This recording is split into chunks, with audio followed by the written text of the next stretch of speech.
Praise the Lord, dear brothers and sisters. Welcome to Spiritual Nourishment for the Soul. The topic I would be preaching on today is detoxifying our inner self. Matthew chapter 5 verses 8 tells us, "Blessed are the pure in heart, for they will see God." Detoxifying means cleansing our body from all toxins and impurities that are within our bodies.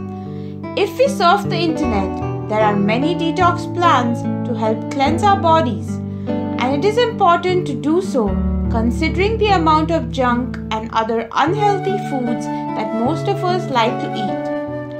We detoxify, exercise, and go on various diets because we want to remain healthy physically. We get so involved in keeping our outer self healthy and attractive with all the artificial makeup, creams and whatnot that we forget about our inner self. Most of us think that who cares what is on the inside? The outer needs to look attractive. But my dear brothers and sisters, I would like to say that eventually what is on the inside will definitely come out on the outside. As Christians, we are called to be different from the world. We all have a great mission in Jesus Christ. Jesus never told us to just read the Bible and preach it to the world. We, the new Israel, are called to transform the world with our actions, words, and way of life. The first thing what we need to do is cleanse our inner selves. Empty out all the negatives from within us. The world has given us many ways to cleanse our bodies, but the Word of God is the perfect guide to cleanse our spirits and souls. It is easy to go through life holding on to things that are weighing us down: guilt, resentment, doubt, worry. The problem is when we allow these things in, they're taking up space for the good. We were created to be filled with joy, peace, confidence, creativity.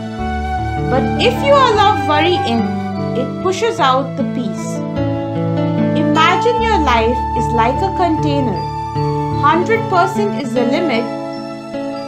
If we examine ourselves without cheating or any bias, most of us would get results like 70% negativity and 30% positivity within us. Impurities come, but we have to push them out. It is when we hold on to them that it contaminates our spirit and causes us problems. We were not created to carry around guilt, regret, bitterness, anger that poisons our lives.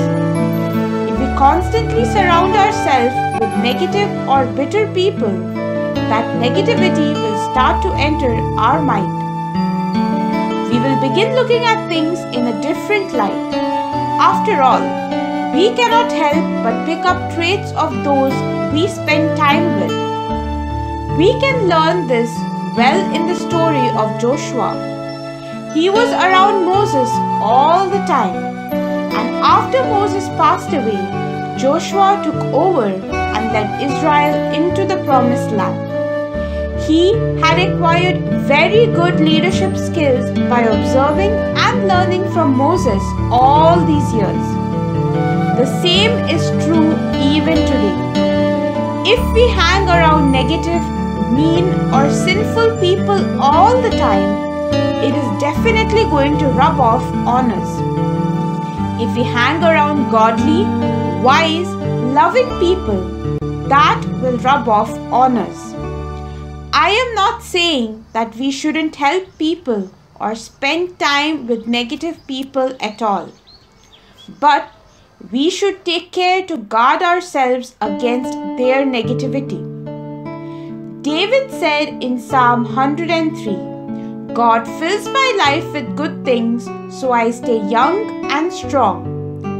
And what we can learn is that if you will empty out the negative portion of your container, God will fill you with good things. You empty out the worry, God will fill you with peace.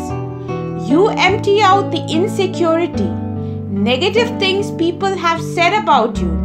God will fill you with confidence. Sadly, my dear brothers and sisters, the truth is that God is trying to fill us up with good things, but there is no room. Our container is full of negatives. Why don't we start emptying that out? Somebody did us wrong. We could hold on to that bitterness. Instead, we say, God, I forgive them. I let it go. We did not just forgive, but we made room for God to fill us with good things. That is when God will give us beauty for ashes and joy for mourning.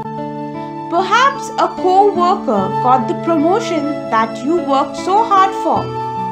Envy, jealousy will come. I wish that was me. I'm smarter than they are. I don't understand that. Instead of letting that stay, instead, my dear brothers and sisters, say, Lord God, I glorify you. I know you did it for them, and I know you can do it for me too. The good news is, God does not run out of favor. He does not have a limited supply. And if you will empty out the negative feelings, then when it's your time to be promoted, God will open doors that no man can shut.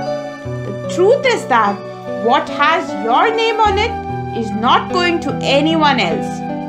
My dear brothers and sisters, the Lord invites us to focus on the beautiful rainbow after the rainy day.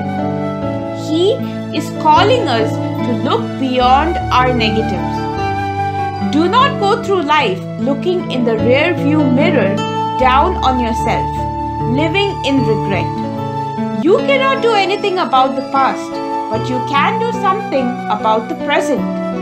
Life is short. We are going to have enough hurt, enough pain, and enough difficulties throughout our life. There is no need to live like that on a daily basis. Get high on God. Get high on life. God gave us this one life to live. We need to make the most of it.